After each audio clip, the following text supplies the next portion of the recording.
Welcome to the Nerd Party.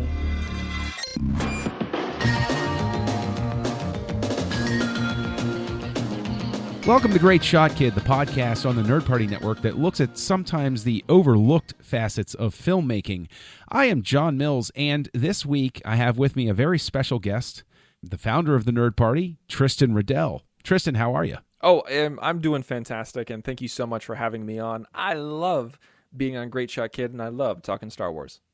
Yes, indeed. It's always a good time to talk with you. We always try to look for excuses to podcast together, so this is a treat for me as well, of course. And this week, we're going to have a really interesting topic all about AI, artificial intelligence, in Star Wars. But before we get into that, anybody who's been following the network or listening to the shows over the last little bit knows that there's an issue with the Nerd Party where we need to ask for some help. So, Tristan, I wanted to give you a chance to let everybody know about that.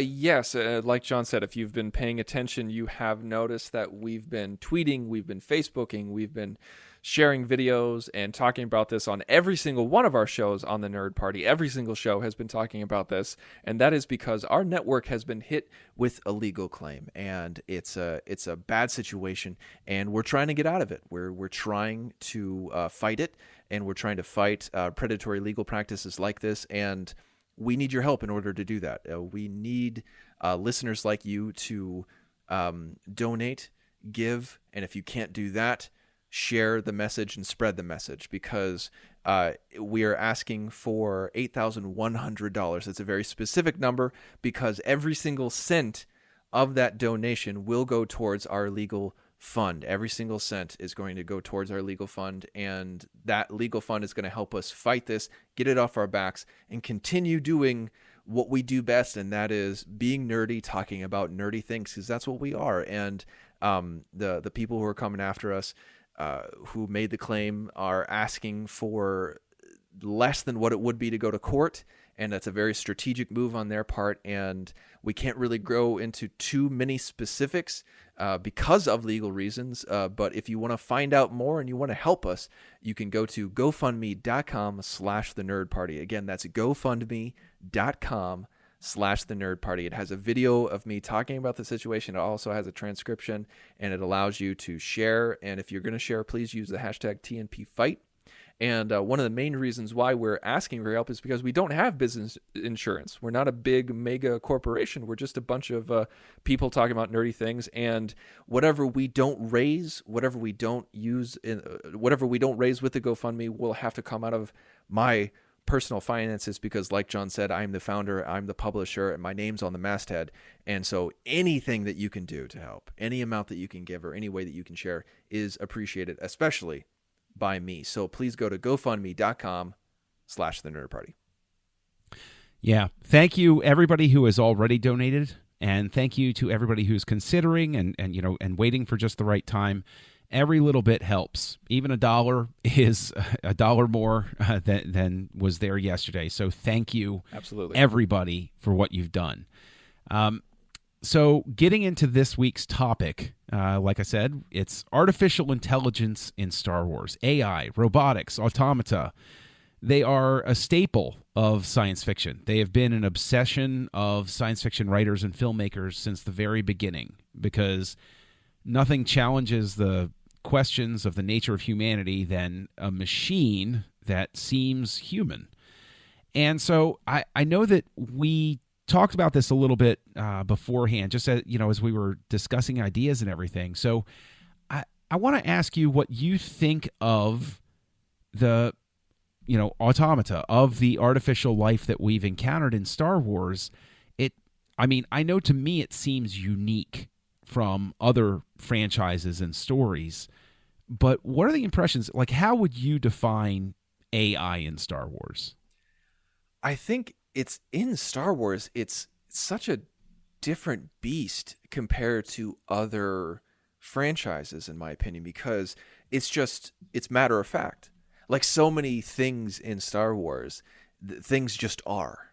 They just work. And it's like my favorite example of this is the hyperdrive. That's what's so different between Star Wars and Star Trek, is that there's so much fake science in Star Trek where they spend so much emphasis and time on how things work in that universe. Like entire episodes and seasons of shows can be are emphasized in how the technology works. And in Star Wars, the hyperdrive just works. It is. That's the engine. It makes us go. That's the hyperdrive. And it's the same kind of thing with AI. Like you compared to Star Trek with Data. Data is Data. You know, he's an android. He's self-aware. He has consciousness, arguably. You know, and that consciousness is debated. Is he an individual or is he the property of Starfleet? There it sits. You know, all that kind of business.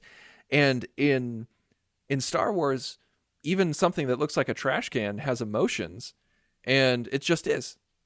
You know, it just is. And I find that fascinating, because what would it be like to live in that world where my refrigerator, where I'm looking to my left, has thoughts and feelings and dreams and aspirations, and I'm just pissed at it because the milk went bad and it didn't tell me. Yeah, you know, it's interesting because I agree with I agree with that assessment of the AI. Like, as so much in Star Wars is just there, but I think one of the things that winds up distinguishing that's very interesting to me is the fact that even the Falcon has a personality, but it's still, there's a hierarchy of existence, you know, even with the machines. It's not like the blaster can think, and it's not like the the land speeder I mean, so far as we know, the land speeder doesn't talk to you the way that the Falcon does. But then you have also distinctions between, let's go to Last Jedi, BB-8 and evil BB-8, or whatever the designation for that thing is, right? Like, they have puppy dog personalities, and R2-D2 has a very childlike personality, and, you know, C-3PO is the prim and fussy butler, and those sorts of things. But I think that one of the things that also makes Star Wars different is that even when machines have personalities, they're machines. There's always a clear distinction drawn that I think at its core, Star Wars comes from an era that was still a mechanical engineering mindset as opposed to a computer engineering mindset. And so anything that's a machine, I think, was approached at that time from the mindset of people that knew tools, and they didn't, you know, it was pre-computer revolution sort of thing.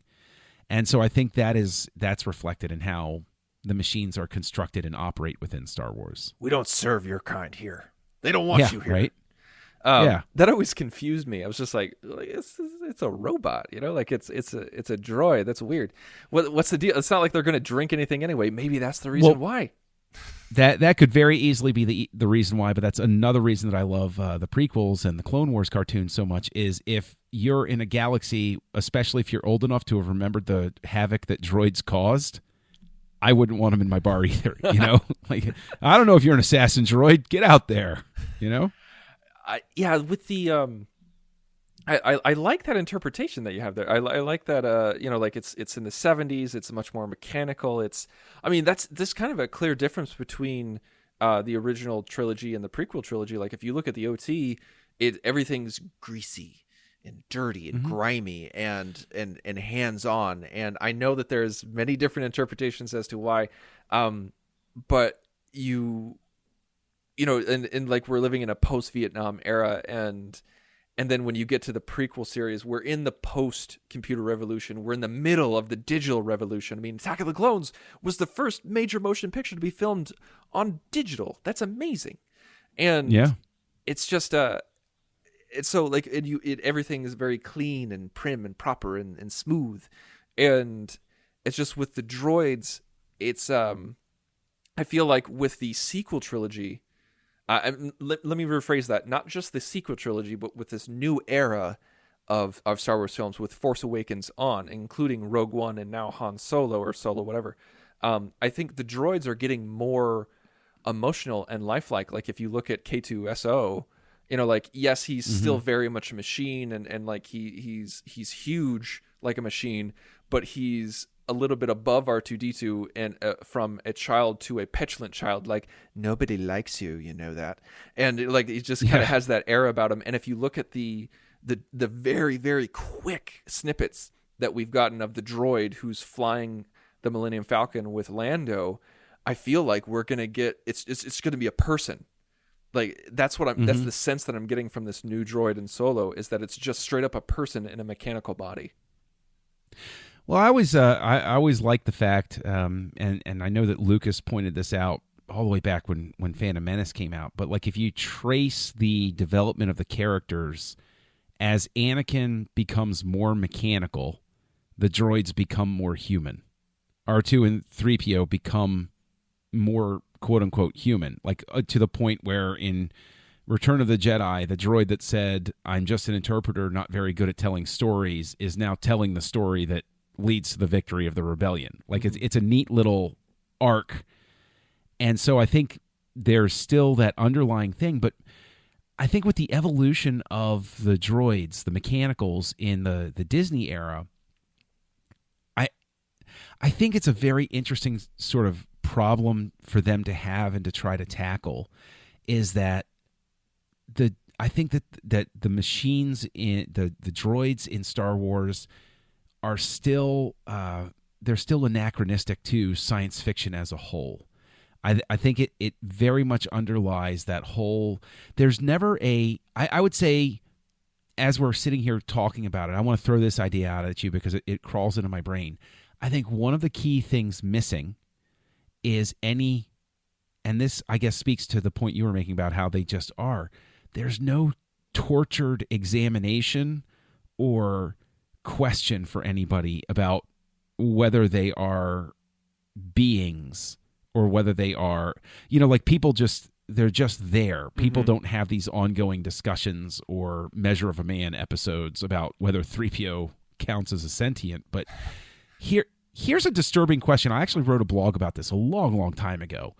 But if the droids are more human and, that they have intellect and all of those sorts of things, doesn't it constitute slavery to have them in the service of humans? Shouldn't 3PO be allowed to choose to go off and, I don't know, be an artist or play in a rock band? 100%. I don't think you can argue the opposite. It's very much disposable people. It's if a machine is sentient, if it has consciousness, if it is aware of itself and has the ability to make a decision for itself, and you are curbing that ability to make that decision for itself by being a person's master, which C-3PO says a lot. Like, Luke's our new master now. He says that to R2. Those are the words he uses. Luke is our new master now. And if he has emotions and consciousness and the ability to make decisions, and you take that rights away from him, he is very much a slave. Absolutely. Although, is there a distinction to be drawn by the fact that 3PO, I think it's pretty clearly inferred, although does he grow past it by Return of the Jedi? Who knows? My own thing where I talk about how they become more human than Vader was and everything like that. But like, 3PO, will 3PO ever be anything other than an interpreter? It's not like we've ever seen an example where a droid, went off and took an art class or something like that to try to better, they may have these simulated emotions and everything, but is it just that in Star Wars we need to accept the idea that they're just behavior imitators? They're not, it's like an M. Sherdloo program.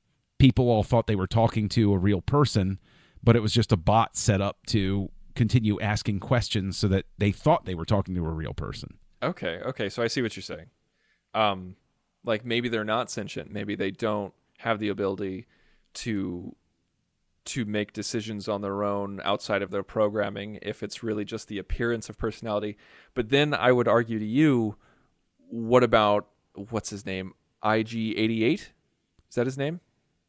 The bounty hunter? Okay, we're going to expanded universe territory here, yes? Well, we saw him in Empire. Yeah, we saw IG-88 in Empire. He stands still because he's a puppet for a little bit. But I think maybe you're also going for, because I know they paired up Zuckuss and 4LOM, I think was it Tales of the Bounty Hunters where this happened, where one of them actually achieved like a sense of the Force, which of course, I mean, if the Force is the living force, no droid could ever tap into the Force. right? Wow, Hasn't you're taking like 15 I'm steps going ahead of all me. over the place. Sorry. Yeah, about like that. all Yeah. I was saying was just like IG-88 is a bounty hunter that we saw in Empire. That's all I was gonna say. Okay, sorry. I guess I jumped ahead. My apologies. That happens. Yeah, that's all I was gonna say.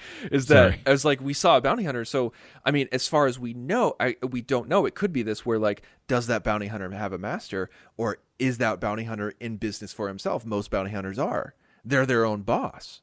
And so if he's his own boss, that means that he's free. He's making his own decisions. And so he's going out for profit and to survive, to live.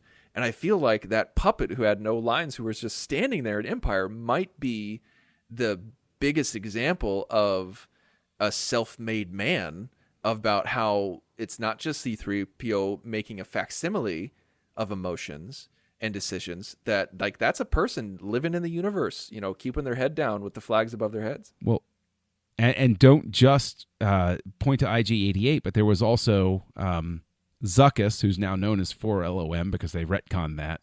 But there is another droid there, 3PO body with the bug eyes. Mm-hmm. You know the guy I'm talking about. I know the guy. So there's another one. So maybe. Well, we need to definitively answer that. Then maybe there's a sentient brain beating somewhere in there. That's could be a cyborg, like the Bomar monks, right? Yeah. So if IG-88 is going off on his own, but could those be? Is it something where possibly they're simply behavior imitators, but then every so often something grows, but if there's the potential for growth, then you're still enslaving it. That's an interesting conundrum in and of itself. Did you ever see Bicentennial Man? Yes. I love Bicentennial Man. I think it's a very underrated film. I loved the questions that it asked. I loved the experience that the audience went through along with Robin Williams' character. And there was a moment where he asked for his freedom with his master. And he wanted to be free, even though he didn't want anything to change. He said, he's like, no. He went to his master. He's like, I want to be free. Here's the price. I'm going to pay for my freedom. Here's the money. And his master was horribly offended. And he said, he's like, we haven't given you an order in years. Yeah, we ask you to do something, but we haven't given you an order. And Robin Williams' character says, but at any time you could give me an order and I'd have to follow it. That's why I want to be free. And the master banished him from the house, said, like, this is the price of freedom. If you want to be free, you got to live out on your own. And I think that's kind of where I'm coming from with C-3PO. Like, if C-3PO, he may only want to be an interpreter. And if that's the case, like, he may only want to be a protocol droid. Like, that might be his ambition. And so that freedom would never be tested because he doesn't necessarily want to do anything else.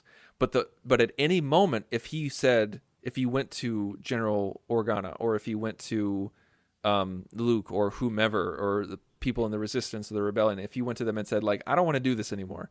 I'm going to go out. I'm going to go, to the casinos and just, play some blackjack. They're going to say, no, you're going to do this. And if he argued, they would just wipe his memory and start over. Mm-hmm. And if that's not subjugation, then I don't know what is. But the thing is, C-3PO might never test those boundaries. Yeah, see, the thing is, I think that it's I would say that this is just something that's never truly pondered, just because the mindset they come from, and that the droids are really whimsy. It's not like I would expect this to be explored in Star Trek. Although, I mean, I guess, in a sense, it's really interesting because I guess the 80s really embraced this robotic exploration, whether it was intentional or not, because you also had like the Transformers. And so, and I know this is going to seem weird and everything, but like we have the Transformers and they simply exist and we never question their individuality or anything like that. I mean, a whole generation cried when Optimus Prime died.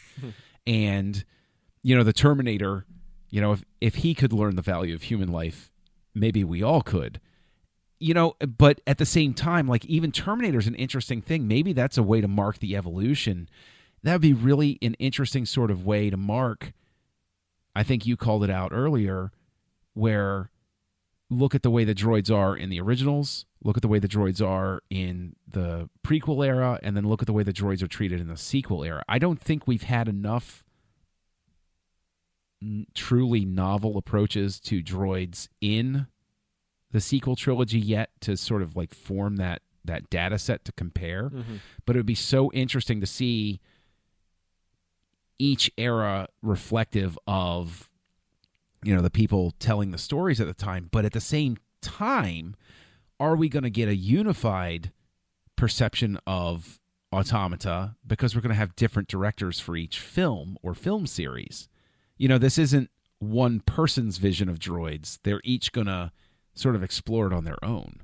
Well, I think that works to the advantage of the universe as well as the movies, because each director gets to do their own thing, and each, you know, production house gets to make them look the way that they want to look and make them feel how they want to feel, because the Star Wars universe is very much that. It's a universe of different people making droids, different cultures integrating droids into their worlds in different ways.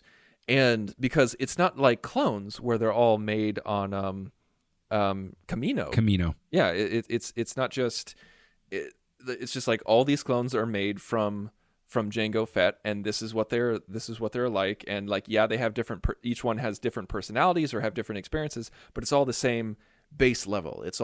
They're all treated pretty much the same. We all know what we're going to get from them. With droids, you don't have that, because a battle droid is different from a super battle droid, and a protocol droid is different from an R2 unit. Even an R2 unit is different from an R5 unit. And then you get into astromech droids, and it's just not one culture made them. And so not one species made them. And so, and also we have droids torturing other droids, which I don't even know how that works. I always pondered that as a kid. I was like, it's not real feet. They're metal feet, and you're putting hot pokers to them. Why is this a thing? Yeah, well, I mean, I think that again, that's just I think you see much more whimsy on Lucas's part. Like, droids are more whimsical, and I think that you and I and other fans are more we have a little bit more hardcore sci-fi behind us, sort of thing. But I actually, as we're talking about this, you talk about different cultures making droids. A line that has always jumped out at me during Attack of the Clones is when they happen on the droid factory, 3PO sees it and says, "Machines making machines, how perverse." So there's an impression right there that to 3PO, the idea that machines would mass produce other machines, well, if that's the case, why is that perverse to 3PO? Because he's part of a series. I mean, he was made by Anakin Skywalker from scavenged parts. So is 3PO a special case specifically because he didn't come from a production line? Is it that Anakin is the reason that 3PO is so different? I think you might be reading too much into that joke. I think. Oh. No. I mean, like, I don't want. I'm not trying to, curb your creativity. No, here. I know. But I think it's a fun question. I think, I mean, as nerds, we always want to ask the in-universe questions, not the extra ones where it's just like, oh, it's George Lucas thinking he's funny. It's that situation of like, what does he mean? And I think that's a definite link where he was made by a person. He was made by one person. And so, and maybe in C-3PO's mind, he feels like he was born because he wasn't mass-produced. Like, he may be a part of a line that is mass-produced, but he's special because he was made by Space Hitler. No. I don't know if I'd call him Space Hitler. I just wanted to see what you'd say, honestly. Yeah, no, I'm trying to think who would he be in that sort of, well, topic for another time. So just as like sort of like a final question though, is we've touched on the idea that, machines are treated differently in other science fiction and stuff like that. Pound for pound, do you find yourself gravitating toward, like, if somebody asks you to define a robot, is Star Wars the first thing that pops into your mind, or is something else? And if so, what is it? Like, if somebody says, what is a machine? or what is a sentient robot to you? What pops into your mind? Oh, Data, without a doubt, hands down. Data is the first thing that pops into my head. Okay. It's just because we've spent so much time. We spent 7 seasons and 3 movies. 4 movies on him, and countless comic books and novels and short stories and everything like that, all focused on one theme, and that's, like, I want to be an individual, I want to be human. And so because I've spent so much time thinking about that with him, he's the first person that pops in my head. And also the Doctor from Voyager, that's a big one. Oh yeah, that's a real big one. Those 2 people really make me think about individuality and what it means for a machine to be sentient and conscious. And with Star Wars, I kind of go with the universe on this one. I go with Lucas, where I'm just like, they just are. They're there. They're part of the decor. And I think you just actually provided the key, is that we have yet to encounter a robot in Star Wars whose dream or desire is to be more human. Data wants to be more human. The Doctor wants to be more human. And the droids, the robots in Star Wars are, it's who I am. Whatever. Yeah. Like, oh man, cool with it. I could just see like C-3PO talking with Data saying, man, this sounds exhausting. Yes. Right? Yeah, exactly. Like, just be happy with what you got. Yeah, right. just have a nice oil bath every once in a while. You'll be fine. That doesn't sound comfortable at all. Do you think, okay, one last question. Do you think that oil bath was hot, or do you think it was cold? I think it was. It'd have to be hot. It would have to be hot, right? I mean, I just assume. I'm pretty sure we saw steam. Did we see steam? I can't recall. Oh man, I'm blanking now. I might have made that up. So, okay, here's the thing though. No, I think we might have seen steam. It's been, wow, gosh, I can't believe I mean, I can recall the shot in my head perfectly, but I can't recall if there's steam or not. Huh. Okay. So I Googled droid real quick, and I'm on the Star Wars wiki. And did you know that there are classes of droids? Yes. I didn't know this. This has to be like from the expanded universe, right? Because there's a lot of expanded universe stuff, especially like I mentioned before. There was a short story where a droid achieved force consciousness. Yeah, that doesn't make sense. Not really, no. So just real quick, the first class, it's 5 classes. First class was made up of droids skilled in mathematical, physical, and medical sciences. Second class is skilled in engineering and technical sciences. Third is skilled in social sciences and service functions, which I would assume would be C-3PO in there. Droids of the 4th class were skilled in military and security functions. And then 5th class were programmed for menial labor and intensive jobs that did not require a high level of intelligence. Well, there you go. So like they have their own caste system. Yeah, man. That's interesting. Like that adds just a whole new layer of it. So if C-3PO is a 3rd class droid, where would astromechs fall in? Because like highly skilled in, like 2nd class is skilled in engineering and technical sciences. I mean, R2 is super smart and can interact with the computer and do things on his own really well, where C-3PO is just kind of along for the ride. But R2, again, is another special case because he's carrying around, he's the one that, I mean, he's not a menial labor. So yeah, I would say that class 2, because he fixes that, like he can figure out everything and jack the doors open and stuff like that. Now, with first class, this kind of stuck out to me. Droid skilled in mathematical, physical, and medical sciences. Do you remember the Doctor droid in Revenge of the Sith, where he goes to Obi-Wan and explains Padme's situation, and he says like she's lost the will to live. His voice, his emotion and intonations were very human-like. I know that C-3PO is very human-like, but there's just always something very, Anthony Daniels plays it like a robot. It's just like, oh my, here we go. I like C-3PO, human cyborg relationship. Right. Like he hits it very hard because he wants to play it as a robot. But when we get to that quote unquote first class medical science droid, that voice is she's lost the will to live. Oh my God, let's get down and pray. Like that's the kind of voice that he has. It's interesting. Like, I wonder if, because does the voice kind of give away the class, although that doesn't make sense if an astromech is a second class droid, so never mind. Well, I think also that would be interesting because we're having these questions about, do they want to do their own thing? Do they want to branch off or something like that? You're expecting that voice, but then you go into like a doctor droid. It's like, look, I don't have time for this. Okay. She's just, like he's the gruff droid. You find him maybe, just like doesn't really care. He's smoking, doesn't even have lungs.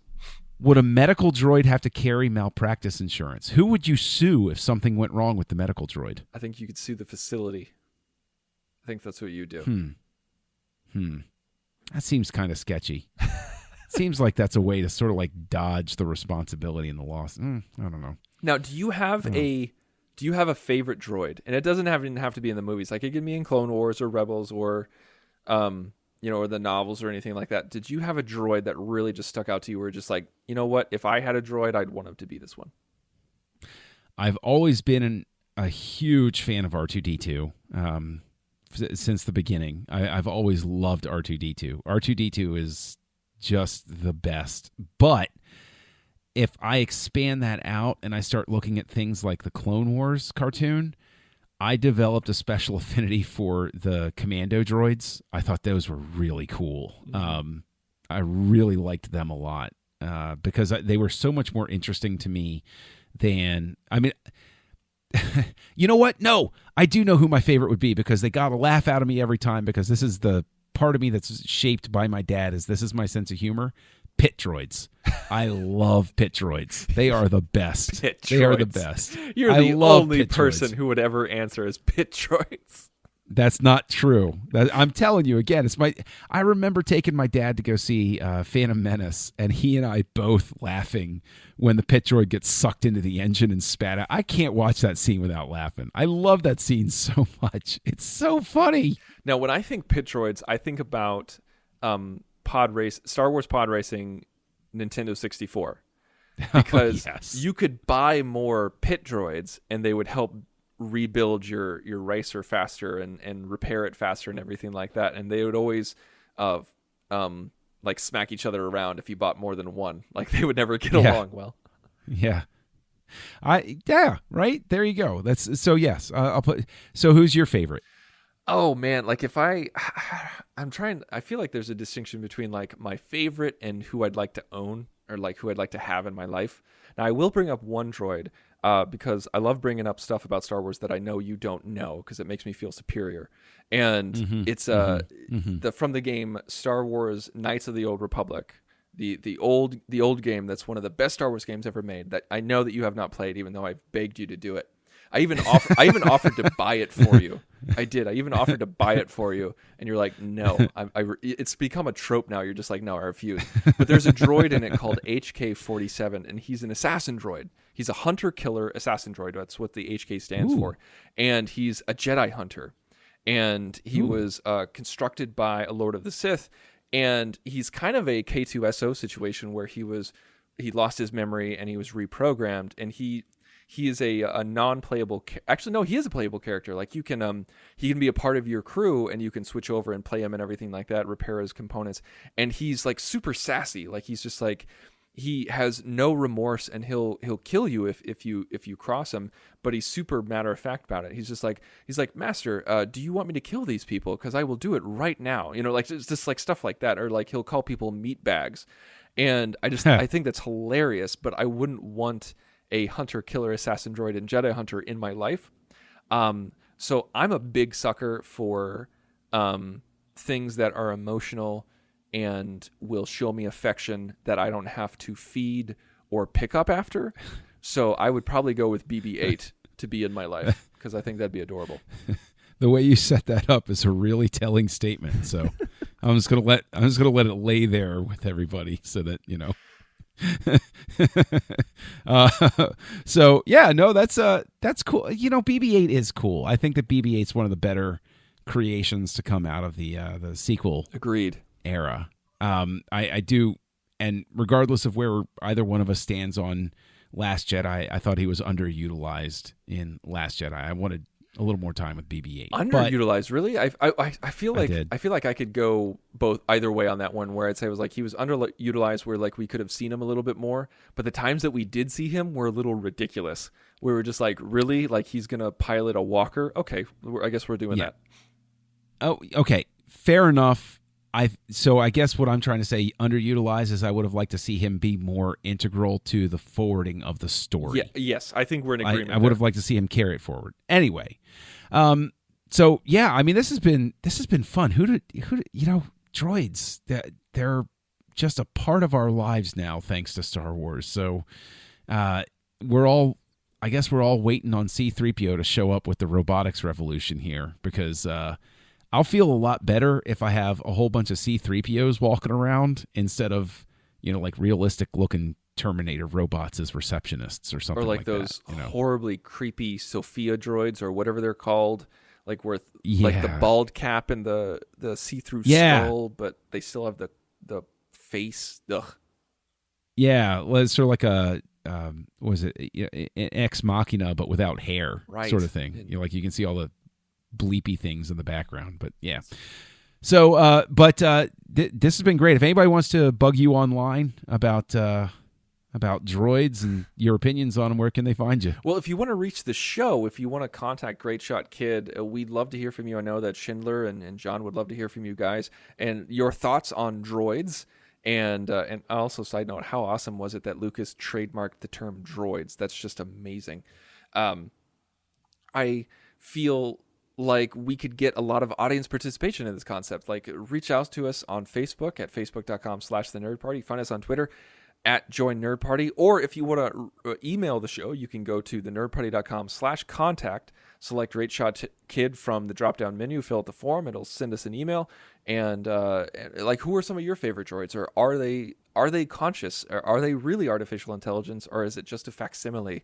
Let us know what you think. And you can find me online. You can find me anywhere you want at the Insane Robin.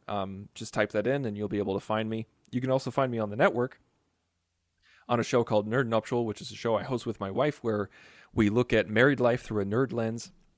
And I also host a Star Trek show called Punch It! Writing in Star Trek, where it's exactly what it sounds like. We talk about the writing in Star Trek and do some of our own in the world of Star Trek. And maybe soon we'll do one on droids, and we'll do one on Data or the Doctor or something like that. And John, where can we find you else on the network and outside of it? Well, here on the network, I'm, of course, co-hosting Aggressive Negotiations with Matthew Rushing, and I am out there co-hosting Words with Nerds with my pal Craig. And if you want to harass me or talk to me about anything, I am Kessel Junkie on your social network of choice. So thank you for joining us. Tristan, thank you for being on the show, and we will see you next time on Great Shot Kid. Join the revolution. Join the Nerd Party.